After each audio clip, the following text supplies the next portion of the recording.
The market was loud, filled with shouts, bright lights, and strange alien smells. Merchants called out to buyers, showing cages of rare creatures. Some cages held animals, some held machines, and some held people.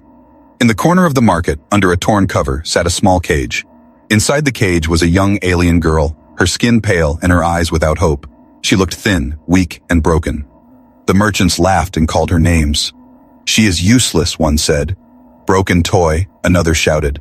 "No one will buy her, not even for scrap." The girl did not answer. She sat quietly, holding her knees, her hair falling over her face. She had heard these words too many times. Her heart was heavy, her spirit already shattered. Buyers walked past her cage. Some shook their heads, others spat on the ground. One alien child even threw a stone at her. The merchants laughed again. The auction bell rang. Slaves were shown one by one. Strong warriors, smart workers, rare species. They were all sold quickly for high prices. But when the merchant dragged the girl out, the crowd only laughed louder. "Who will waste money on this broken toy?" the merchant shouted. He pulled her arm roughly, showing her scars and thin body. "Look at her. No strength, no beauty, no power." He pushed her down and the crowd cheered. The girl kept her head low. She knew no one would buy her. She knew she would be thrown away soon. And maybe that would be better. Better than living as an object. Better than more pain. But then, silence fell. Footsteps echoed through the market. A man walked forward, not an alien, but a human. His face calm, his eyes sharp. He looked different from the others. He looked like he belonged somewhere else.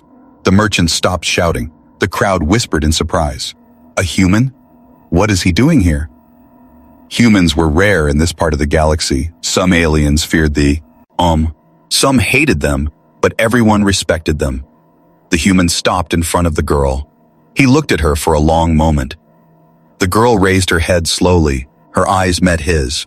For the first time in years, someone looked at her not with hate, not with disgust, but with something else. The merchant laughed nervously. "You don't want this one, human. She is broken. No use." He pushed the girl forward again, showing her like trash. She is worthless, a broken toy. The human's eyes narrowed. He reached into his pocket and pulled out a pouch of coins. "I'll buy her," he said, his voice calm but strong. The crowd gasped. The merchant froze. The girl's eyes widened, her lips trembling. She thought she heard wrong. Buy her? Someone wanted her? The merchant shook his head. "No refund, no guarantee, she is nothing." But the human dropped the pouch of coins in his hand. The sound of money silenced the crowd. The merchant quickly pulled the cage open and pushed the girl out. "Take her, fool human. She is your problem now."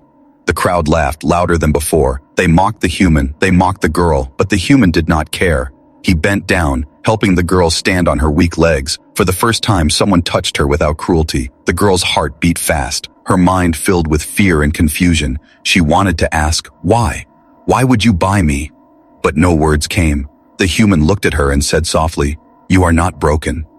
And with those words, he led her out of the market. The crowd kept laughing, but deep inside, the girl felt something she had not felt in a very long time. A small spark, a tiny light of hope.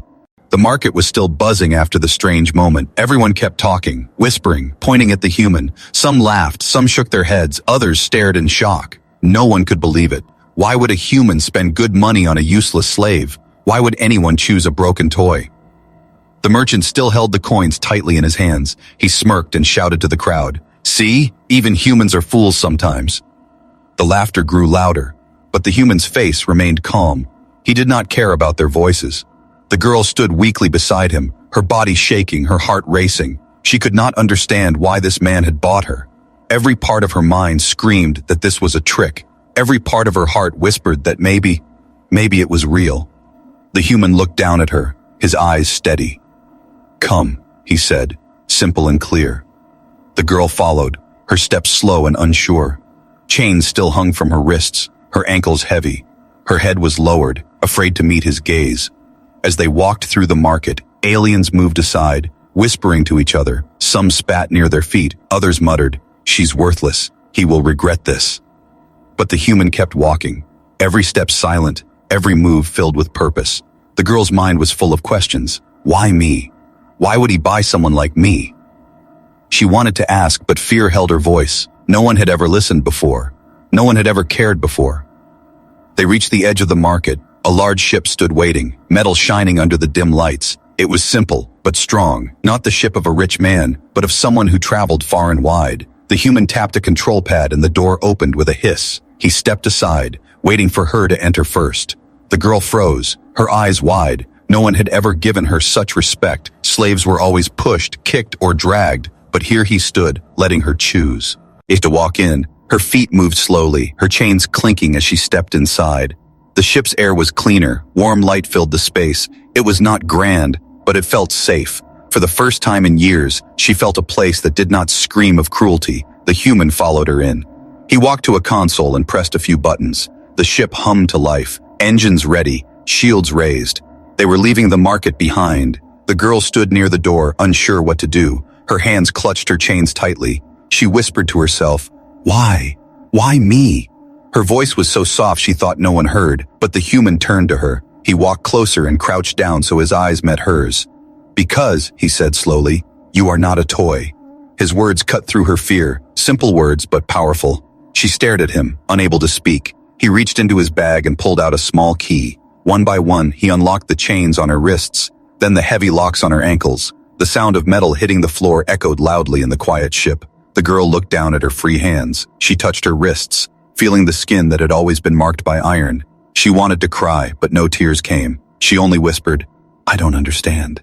The human stood and turned back to the console. "You will," he said softly. Then he pressed the final button. The ship lifted into the dark sky. The market below grew smaller and smaller. The laughter of the crowd faded into silence. The girl stood there, her heart confused and trembling. She did not know who this human was. She did not know what he wanted. But deep inside, for the first time in her life, she felt something she had thought was long dead. The first breath of freedom.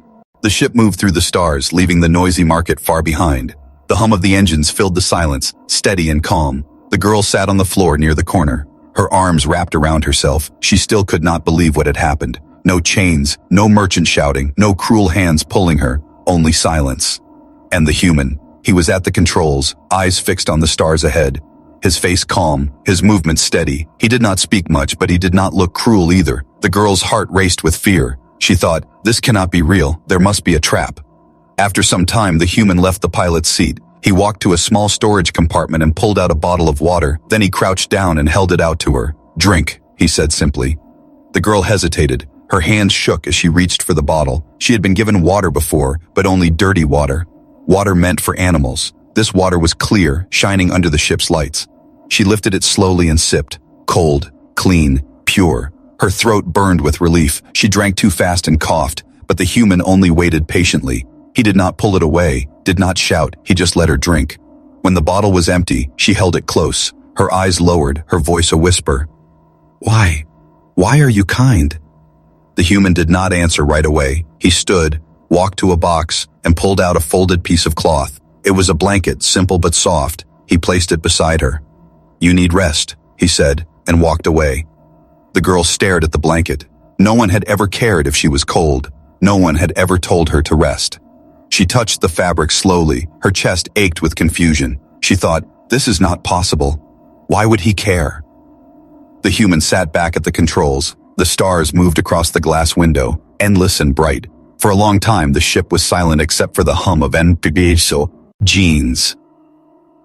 The girl wrapped the blanket around herself. Her body felt warm for the first time in many nights, but her mind was not calm. Every scar on her skin whispered memories, memories of cages, beatings, and cruel laughter. Her heart told her not to trust, but her eyes kept turning toward the human. He had freed her hands. He had given her water. No one had ever done that. She finally spoke, her voice soft but trembling. "You don't know what I am. You don't know what they did to me." The human turned his head slightly. His eyes met hers for a brief moment. "I don't need to know," he replied. "Right now, you just need to heal." Those words stunned her. No one had ever said such a thing. Every master she had ever known wanted something, labor, beauty, obedience, but this human wanted nothing, only her healing. She lowered her head, unable to stop the tears this time. They fell silently, soaking the blanket. The human did not approach, did not try to touch her. He only let her cry. That, too, was kindness. Hours passed. Her breathing slowed, her eyes heavy. She curled up under the blanket, her body finally letting go of fear. Just a little. Before sleep took her, she whispered one last thought. Maybe he is different. Maybe this is real. The human looked back once more, the broken toy now asleep, and for the first time in years, the girl's face looked almost peaceful.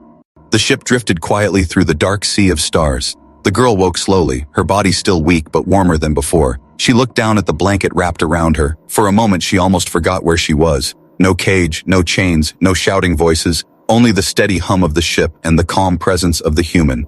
He was sitting at the table now, working on a small piece of metal. His hands moved carefully, his tools making soft sounds. The girl sat up, blinking, her heart beat faster. She thought he might punish her for sleeping too long, but he only looked up and nodded once.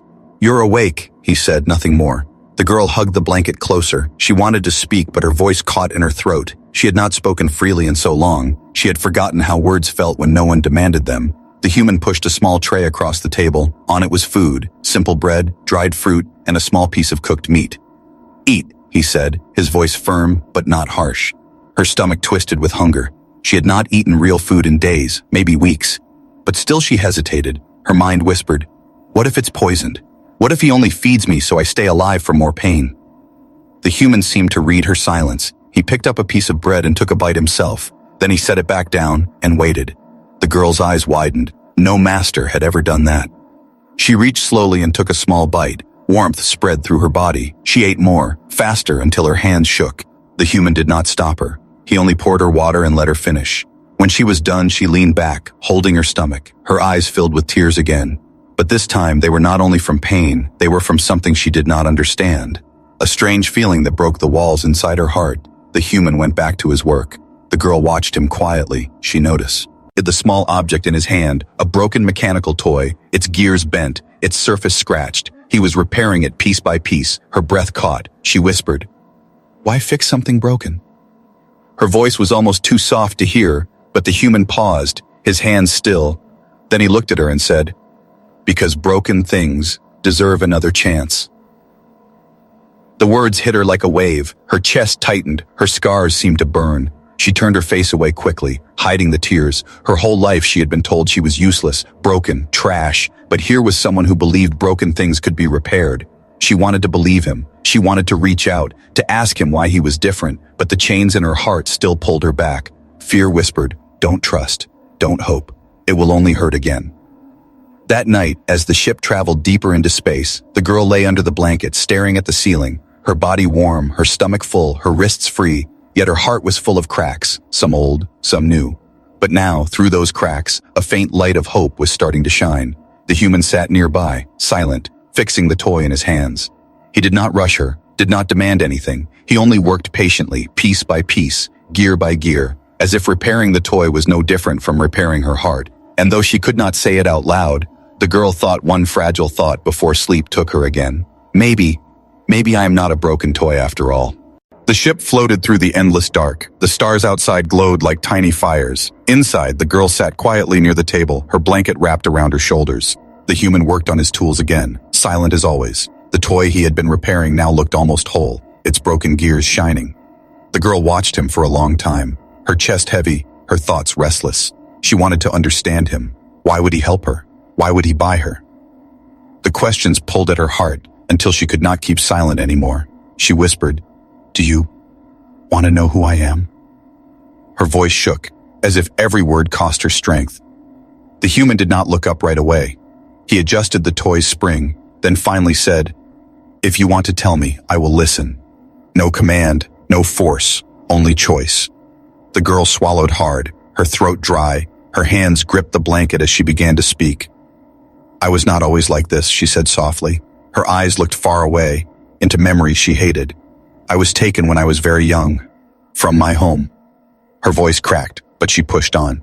"They put me in cages, sold me again and again. Every master wanted something different. Some wanted me to work. Some wanted me to fight. Some—" Her voice broke. She looked down, unable to continue. The human said nothing. His silence was not cold. It was steady, patient. The girl took a deep breath, her tears falling freely now. "They called me a toy. When I was too weak, when I could not fight anymore. They broke me. They beat me until I could not stand. They laughed when I cried. They said I was useless, and then they threw me back to the market, like broken trash waiting to be burned." Her hands shook as she spoke. She pressed them against her chest as if to stop her heart from shattering again. I I thought I would die there, and maybe I wanted to, because living as nothing is worse than do. The human set the repaired toy on the table. He looked at her at last, his eyes steady. She trembled under his gaze, expecting judgment, but his voice was calm. You survived, he said simply. The girl blinked, shocked. No one had ever said that word to her before. Survived. They had called her weak, broken, useless, but never survivor. She shook her head quickly. No, I'm not strong. I'm not anything. Her voice cracked like glass. I am only broken. The human leaned forward slightly. He tapped the toy on the table, the one he had repaired. The gears clicked and the small figure inside began to move again. Its tiny arms lifted, its head turned. It worked. Things break, the human said softly. But broken does not mean worthless. It only means someone must care enough to repair it. The girl stared at the toy, her lips parted, her tears fell harder now. Her heart ached, as if the cracks inside were being touched by light for the first time. Her voice barely a whisper. Why me? Why would you care? The human leaned back, his face unreadable. I don't need a reason, he said. Sometimes, caring is reason enough. The girl pressed the blanket to her face, sobbing silently. Her heart wanted to believe, but her mind still fought against hope. She had lived too long in darkness to trust light so easily, yet something inside her shifted, a piece of her broken spirit moving. Not whole yet, but no longer dead. For the first time in years, she told someone the truth of her past, and for the first time, someone had listened without turning away. The ship moved quietly through the dark. The girl sat near the table, her hands resting on the repaired toy. She touched it gently, afraid it might break again. The little gears turned. The small figure lifted its arms. It worked, even after being broken. Her eyes filled with strange emotions, hope and fear mixed together. She whispered, almost to herself, if this toy can work again, maybe I can too. The human said nothing. He only adjusted the ship's course and checked the controls, but his eyes softened when he glanced at her. He had heard her words. For the first time, the girl did not look away from him. Her gaze held for a moment longer. Her lips trembled, but she managed to say, thank you. It was a small word, but for her, it was heavy with meaning. She had never thanked anyone before, because no one had ever given her kindness. The human nodded once, as if that was enough. Then he stood and walked to the storage unit again. This time, he pulled out a small bag. He placed it on the table and opened it. Inside were tools, wires, and small pieces of metal. He began to work on another broken object, a communicator with a cracked screen. The girl watched him, curious. Her fear did not vanish, but it lessened. For the first time, she wanted to speak without being forced. She asked softly, why do you fix broken things? The human paused for a moment, then answered, because I don't like to throw things away. Everything has value if you give it time. The girl's chest tightened. She thought about how she had been thrown away again and again, her lips pressed together. She wanted to believe his words, but doubt still lived inside her.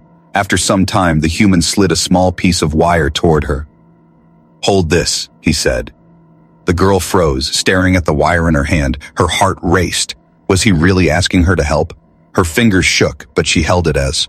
He worked, the human guided her, showing where to place it. He did not shout when she was slow. He only waited patiently. Piece by piece, they worked together, and when the communicator lit up with a faint glow, the girl gasped. Her lips curved into something she thought she had forgotten. A small, shy smile. The human saw it, and though he did not smile back, his eyes softened again. That single moment planted something inside her, a spark of trust. Small, fragile, but real. Later, as the ship sailed through the stars, the girl sat with the blanket around her shoulders, the repaired toy in her lap. Her heart still cracked, but not completely empty. She whispered quietly, I don't know why you care, but for the first time, I don't feel like nothing. The human looked at her, his voice steady. You were never nothing. The girl lowered her head, tears slipping down her cheeks, but they were not only tears of pain this time, they were also tears of something new, a feeling she could not name yet, but it was warm and it gave her strength. That night, as she closed her eyes, her last thought was different from all the nights before. For the first time, she did not pray for her life to end. Instead, she wished to see what tomorrow might bring. The ship glided through space, silent and steady. The girl sat by the window, her eyes wide as she watched the stars. She had never been allowed to look at the sky so freely before. Every star felt like a secret she had been denied. Now, for the first time, she could see the universe without bars, but peace does not last forever.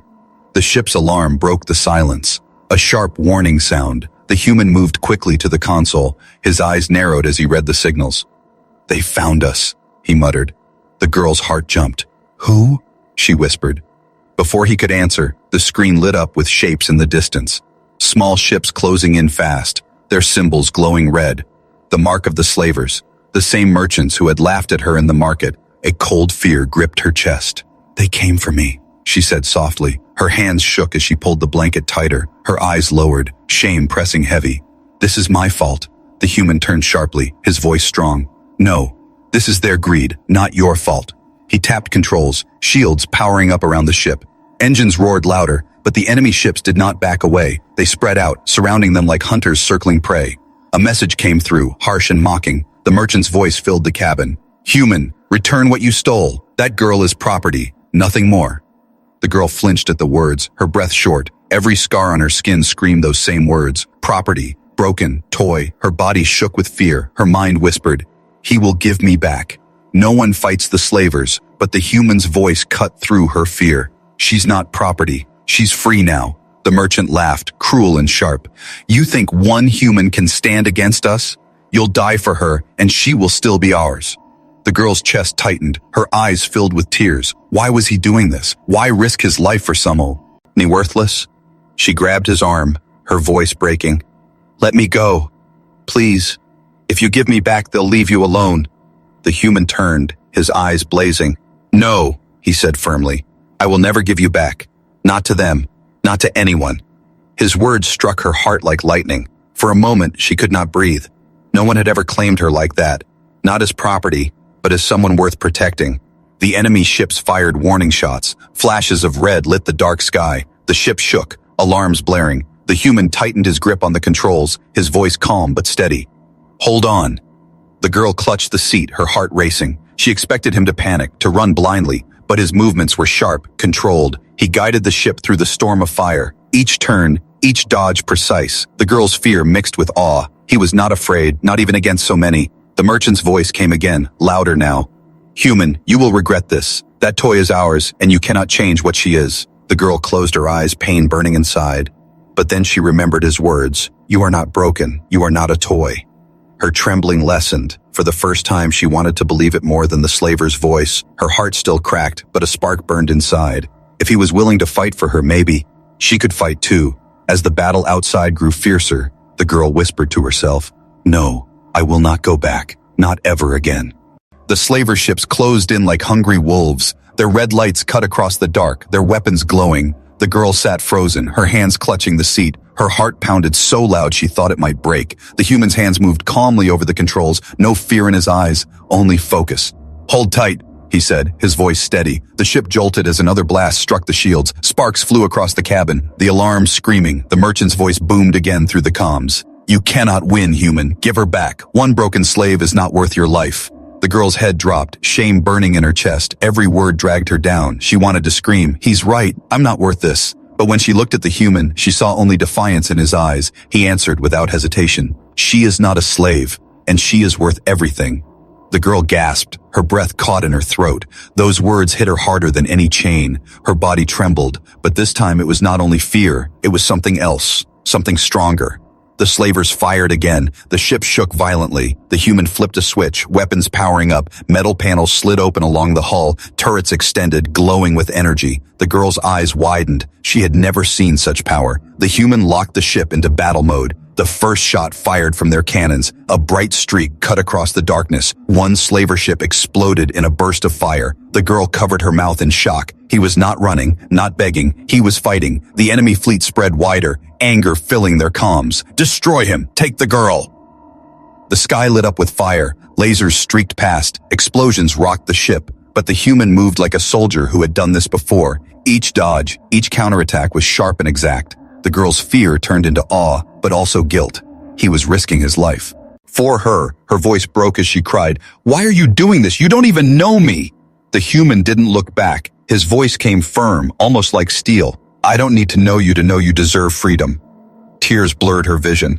Her heart cracked wider, but through the cracks came fire. For the first time she wanted to stand, not hide, not curl into silence. Stand. She pushed herself from the seat and stumbled to the side console. Her hands shook as she touched the controls, her voice small. "Tell me what to do." The human glanced at her, surprise flashing in his eyes, but he nodded quickly. "Control the shield boosters. When I say now, hit the blue switch." Her fingers hovered nervously. The ship rocked again. Lights flickered. The human shouted, "Now!" She slammed the switch down. The shields flared bright, blocking a deadly blast. The girl gasped, her chest rising fast. She had done it. She had helped. The human gave a short nod. "Good. Again when I say..." And so, for the first time in her life, she was not a slave, not a toy, not useless. She was fighting, standing beside someone. The battle raged on. Explosions lit the stars, ships falling one by one, the human's voice steady, the girl's hands learning. Together, they pushed back against the slavers. At last, the final enemy ship retreated into the dark. The comms crackled with the merchant's voice, bitter and angry. "This isn't over, human. She will never be free." The signal cut. Silence filled the cabin. The girl fell back into the seat, her chest heaving, her hands still trembling. But her eyes different now, not only filled with fear but also with strength. She whispered, almost to herself, "I stood. I fought." Then she looked at the human, her voice stronger. "I will never go back." The ship moved quietly through the dark. The girl sat near the table, her hands resting on the repaired toy. She touched it gently, afraid it might break again. The little gears turned. The small figure lifted its arms. It worked, even after being broken. Her eyes filled with strange emotions, hope and fear mixed together. She whispered, almost to herself, "If this toy can work again, maybe I can too." The human said nothing. He only adjusted the ship's course and checked the controls, but his eyes softened when he glanced at her. He had heard her words. For the first time, the girl did not look away from him. Her gaze held for a moment longer. Her lips trembled, but she managed to say, "Thank you." It was a small word, but for her, it was heavy with meaning. She had never thanked anyone before, because no one had ever given her kindness. The human nodded once, as if that was enough. Then he stood and walked to the storage unit again. This time, he pulled out a small bag. He placed it on the table and opened it. Inside were tools, wires, and small pieces of metal. He began to work on another broken object, a communicator with a cracked screen. The girl watched him, curious. Her fear did not vanish, but it lessened. For the first time, she wanted to speak without being forced. She asked softly, "Why do you fix broken things?" The human paused for a moment, then answered, "Because I don't like to throw things away. Everything has value if you give it time." The girl's chest tightened. She thought about how she had been thrown away again and again, her lips pressed together. She wanted to believe his words, but doubt still lived inside her. After some time, the human slid a small piece of wire toward her. "Hold this," he said. The girl froze, staring at the wire in her hand. Her heart raced. Was he really asking her to help? Her fingers shook, but she held it as. He worked, the human guided her, showing where to place it. He did not shout when she was slow. He only waited patiently. Piece by piece, they worked together, and when the communicator lit up with a faint glow, the girl gasped. Her lips curved into something she thought she had forgotten. A small, shy smile. The human saw it, and though he did not smile back, his eyes softened again. That single moment planted something inside her, a spark of trust. Small, fragile, but real. Later, as the ship sailed through the stars, the girl sat with the blanket around her shoulders, the repaired toy in her lap. Her heart still cracked, but not completely empty. She whispered quietly, "I don't know why you care, but for the first time, I don't feel like nothing." The human looked at her, his voice steady. "You were never nothing." The girl lowered her head, tears slipping down her cheeks, but they were not only tears of pain this time, they were also tears of something new, a feeling she could not name yet, but it was warm and it gave her strength. That night, as she closed her eyes, her last thought was different from all the nights before. For the first time, she did not pray for her life to end. Instead, she wished to see what tomorrow might bring. The stars stretched wide and silent after the storm. The ship floated beyond the mining belt, its engines humming softly. The danger had passed, for now. The girl sat near the window, her face pale but her eyes alive. For the first time in her memory, she was not in chains, not running, not waiting for pain. She was free. The human moved through the cabin, checking the damage. Panels sparked, wires hung loose. The ship bore scars from the fight, but his movements were calm, steady, like a man who had been through worse and always survived. The girl hugged the blanket around her shoulders, her body weak but her spirit burning. She thought about the words he had spoken in the middle of battle. "You are worth everything." They echoed in her heart again and again. Each time, the cracks inside her seemed to close a little more. She finally found her voice. "You could have left me. You could have sold me back to them." Her words trembled. "Why didn't you?" The human paused, turning to her, his eyes steady, his voice calm. "Because you are not something to sell. You are someone, and you deserve more than cages." The girl's chest tightened, tears filling her eyes. She lowered her head, whispering, "No one ever said that before." The human walked to the table. He picked up the repaired toy he had finished days ago. He wound its gears and set it gently in front of her. The little figure raised its arms, turning its head, alive once again. "You are like this," he said softly. "Broken once, but repaired. Stronger now." Her hand shook as she held the toy. Tears slipped down her face. But this time, they were not tears of despair. They were tears of release, of healing. She pressed the toy to her chest and whispered, "Then, maybe my heart can be repaired too." The human sat across from her. He didn't smile, but his eyes carried warmth. "It already has," he said. The girl looked at him, stunned. Her lips parted, her heart racing. She realized he was right. She no longer felt like the broken toy they had named her. She felt alive, real, worthy. For a long time, the two sat in silence, the hum of the ship and the stars outside wrapping around them like a shield. The girl breathed deeply, the weight of years of pain finally lifting, and in its place was something new. Trust, hope, maybe even love, she whispered at last. "You didn't just save me, you repaired me." The human stood, walking back to the controls. "Then let's see where your new life begins," he said. His hands guided the ship forward into the endless stars. The girl wiped her tears, her face calm. Her heart no longer whispered of death. It whispered of tomorrow, of journeys yet to come, of strength she never knew she had. As the ship disappeared into the horizon of light, the broken toy was gone, and in her place was someone new. A girl with a repaired heart, a survivor, a fighter, and no one, not even the slavers, could take that from her again.